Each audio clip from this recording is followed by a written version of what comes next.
Siapapun Anda, apapun usaha dan budidaya Anda, konten hiburan yang akan mempersatukan kita semua di sini.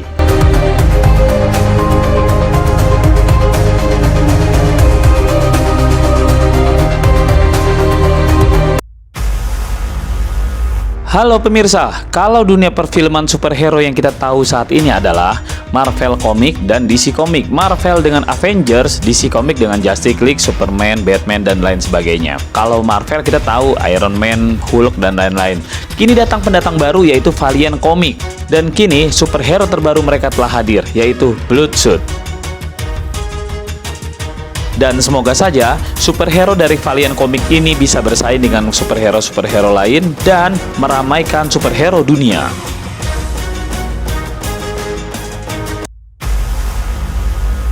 Kisah dimulai sebuah penyelamatan Sandra yang ditawan oleh sekelompok teroris. Dan tentu saja sebuah awalan film yang bagus karena kita disuguhkan keberhasilan seorang Ray menumpas si teroris dan menyelamatkan si Sandra. Sukses dari misi ini, ketika pulang, si tokoh utama yang bernama Ray disambut oleh istri tercintanya.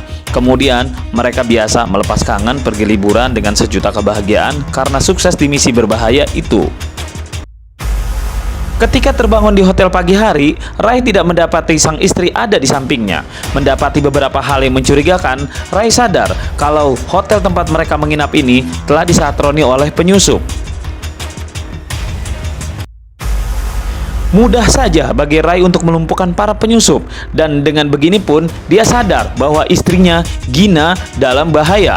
Keluar dari hotel, Ray bertubrukan dengan seseorang yang ternyata secara cerdas menancapkan suntikan bius hingga Ray jatuh tidak sadarkan diri.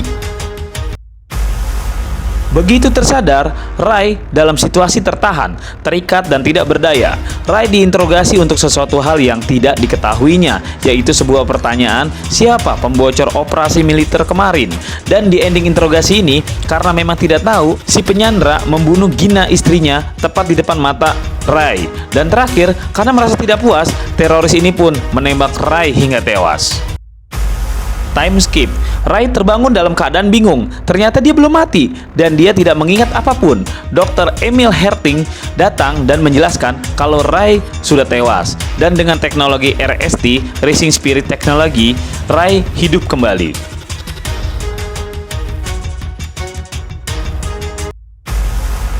Dr. Emil menjelaskan kalau Ray adalah seorang militer Amerika. Karena tewas, tubuhnya didonasikan di proyek ini untuk dihidupkan kembali.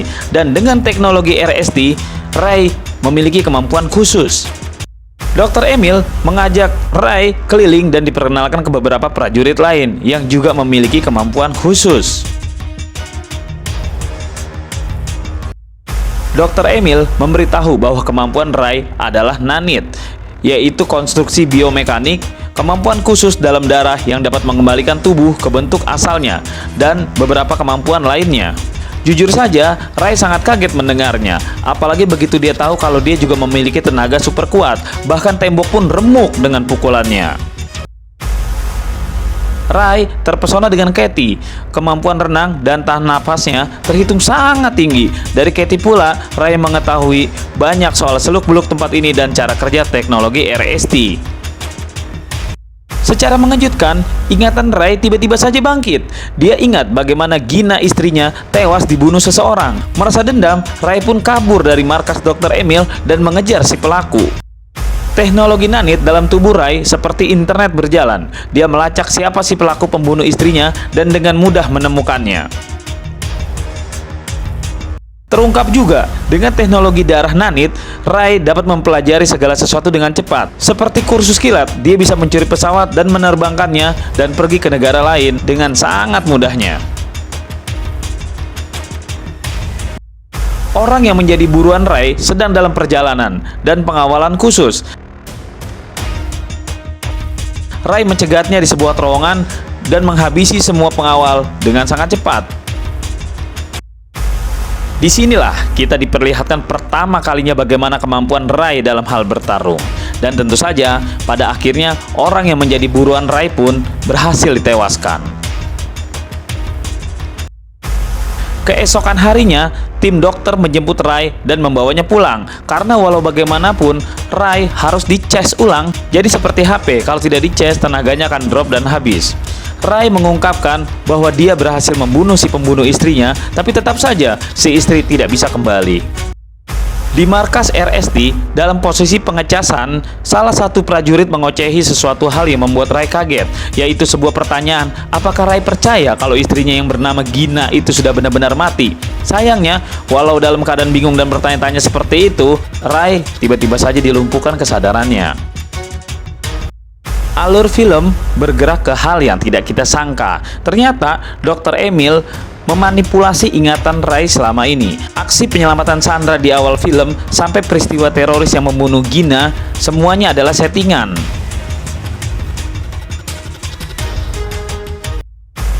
Jadi simpelnya begini, Dr. Emil mengubah-ubah wajah orang yang membunuh Gina dalam ingatan Ray. Lalu Ray dibangkitkan dan mengulangi semua yang kita lihat dari awal film. Ray balas dendam untuk kematian istrinya, tapi dengan target yang berbeda-beda.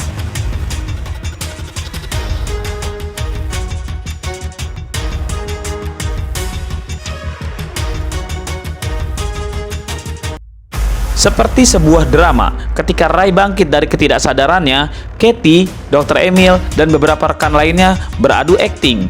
Kemudian, Ray kabur dari markas Dr. Emil dan mengejar si pelaku yang menjadi targetnya.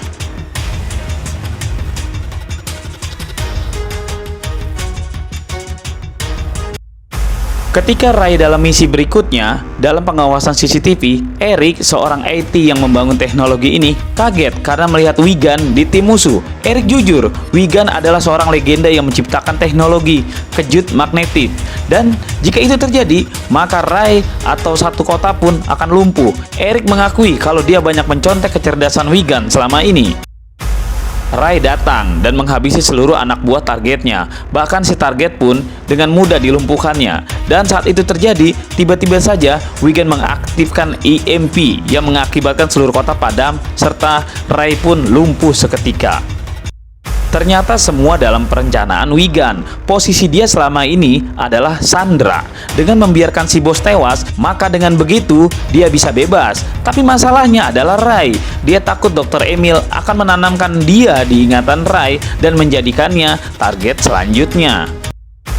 Wigan membangkitkan Ray dan menceritakan semuanya bahwa Ray adalah mesin pembunuh yang dijebak oleh Dr. Emil untuk disetting membunuh siapapun yang dia kehendaki. Tapi Ray perlu bukti. Dia pun berencana mencari Gina istrinya untuk pembuktian. Sedih tidak terkira, saat melacak dan menemukan Gina, ternyata perempuan itu adalah istri orang dan sudah punya 2 anak. Gina tidak pernah menikah dengan Ray. Suami istri yang selama ini ada di ingatan Ray adalah rekayasa dari Dr. Emil. Dalam keadaan kacau seperti itu, 2 anak buah Dr. Emil datang karena mereka menanamkan pelacak di tubuh Ray. Setelah melalui kejar-kejaran yang panjang dan aksi yang menegangkan, akhirnya Ray berhasil dilumpuhkan dan dibawa kembali ke pusat RST. Katie berkhianat. Dia tidak mau ditugaskan Dr. Emil untuk membunuh Wigan. Menurut Dr. Emil, Wigan adalah orang yang sangat berbahaya dengan kecerdasannya itu. Tapi Katie tidak mau ikut terus membunuh orang yang tidak bersalah. Terjadi cekcok dan dengan satu tombol saja Katie lumpuh. Ternyata dalam tubuh Katie ditanamkan alat kontrol khusus yang bisa menonaktifkannya kapanpun Dr. Emil mau. Kalau sudah begini, mau tidak mau, Katie pun harus melakukan misi untuk membunuh Wigan.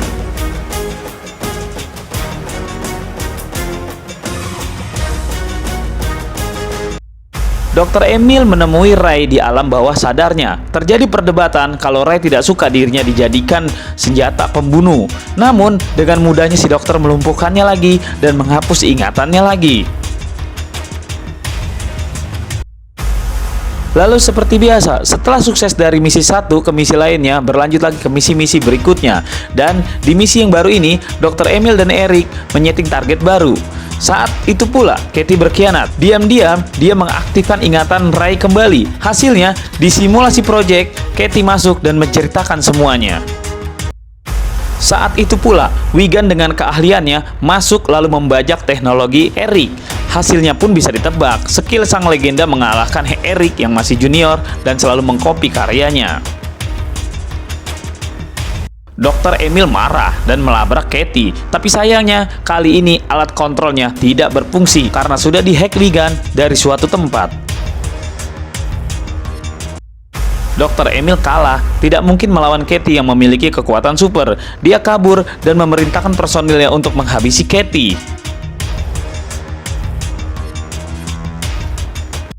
Wigan membangkitkan Ray dan menceritakan semuanya. Jadilah Ray menghadapi para personil Dr. Emil yang sedang mengejar Katie dalam sebuah pertarungan sengit. Katie terus menyusup, masuk ke dalam server pusat atas arahan Wigan. Targetnya adalah menghapus semua data.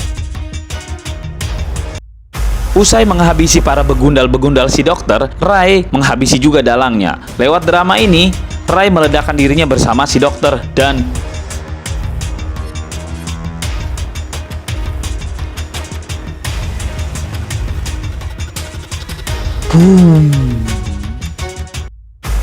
Ray kembali dihidupkan oleh Wigan tanpa ada satupun ingatannya yang hilang. Malah, dia membuat teknologi yang lebih hebat dari Eric, yaitu Ray tidak perlu lagi dicas daya lagi, sehingga Ray bisa beraksi kapanpun dan hidup normal. Ya, itulah dia superhero baru dari Valiant Comics. Semoga superhero ini bisa bersaing dengan superhero lain seperti Batman, Superman, Captain America, maupun Iron Man.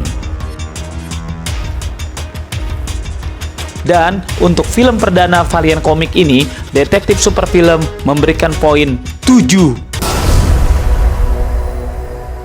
Secara garis besarnya, film ini terhitung bagus. Grafik dan spesial efeknya terhitung bagus. Hanya saja ketika kita menontonnya, kita terkesan diulang-ulang cerita dan itu yang agak membosankan, walaupun sebenarnya itu adalah trik atau inti dari cerita film ini.